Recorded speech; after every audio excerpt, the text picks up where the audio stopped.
اختلاف مطالع یہ کہاں معتبر نہیں ہوتا ہے، اس کی کیا تفصیل ہے؟ چنانچہ چاند کے مطالعے کے لیے مطلع کے لیے حقیقی اختلاف تسلیم کرنے کے بعد اب یہ سوال پیدا ہو سکتا ہے کہ یہ اختلاف جو مطالعے کی صورت میں ہے تو یہ اختلاف مطالعے شریعت کی نظر میں معتبر ہوتا ہے یا معتبر نہیں ہوتا ہے۔ تو اس سلسلے میں ضابطہ اور فقہی جزئیات کو سامنے رکھنے سے جو بات واضح طور پر ہماری نظر کے سامنے پیش کی جاتی ہے اور دکھتی ہے وہ اس طریقے سے کہ جو قریب قریب کے گاؤں ہوتے ہیں، قریب قریب کے علاقے جات ہوتے ہیں، بلاد قریبہ میں اختلاف مطالع یہ معتبر نہیں ہوتا ہے، مطلع کا مختلف ہونا یہ اعتبار نہیں کیا جاتا ہے۔ اور قریب کی حد جو بیان کی گئی ہے وہ یہ کہ اس کی جگہ کی حد، اس کی جگہ کی معتبر خبر کو ماننے سے، اور قریب کی حد یہ ہے کہ اس جگہ کی معتبر خبر کو مان لینے کی صورت میں یا مان لینے کے بعد اپنے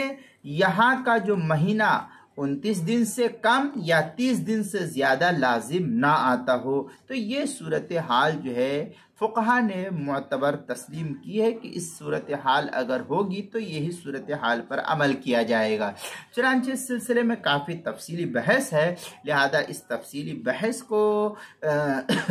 کسی معتبر عالم دین جو جس علاقے میں جو آدمی سنے اس ویڈیو کو تو اپنے علاقے کے معتبر اور جانکار عالم دین سے اس سلسلے میں رابطہ کرے کہ اختلاف مطالع کہاں پر معتبر ہے اور کہاں پر معتبر نہیں ہے۔ چنانچہ اس سلسلے میں کافی تفصیلی بحث جو ہے تاتار خانیہ کے اندر کی گئی ہے۔ وفی القدور اذا کان بین البلدتین التفاوت لا يختلف المطالع، اس طریقے کی عبارت جو ہے تاتار خانیہ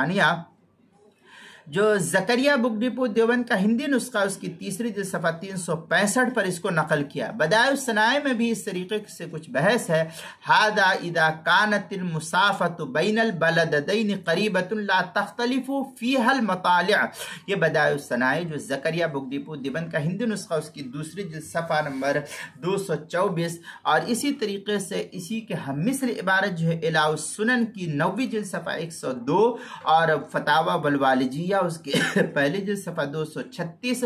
معارف مدنیہ اس کی جلد نمبر 10 صفحہ نمبر 17، احسن الفتاوی جلد نمبر 4 صفحہ نمبر 474 اور فتاوی رشیدیہ اس کی